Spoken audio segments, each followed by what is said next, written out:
Hello friends, आज मु बनाऊँ चिंगुड़ी तरकारी। तो चिंगुड़ी तरकारी पाई प्रथम चिंगुड़ी को भल भाव भाजी नेली। भाजी नहीं सारा पर पोई आलू मसूर ये सबको 5 ରୁ 10 मिनिट पर्यंत संतुली नेली। तो संतुली नहीं सारापर गोटे कुकर दे देकी गोटे सीटी मारदेली। तो सीटी मार सारापर ये तेल पंचफुटण शुखिला लंका डालचीनी एक सब पकईदेली।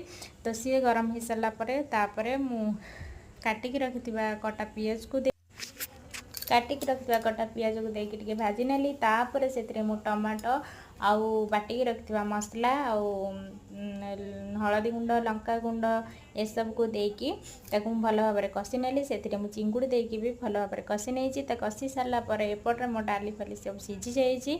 तो सीझी जाती से मु आड करदेली। आड करदे किसी समय फुटा पर से पानी देकिना धनिया पत्र दे गार्निश करदेली। मो चैनल जब नुआ थी सब्सक्राइब निहाती करेंगे।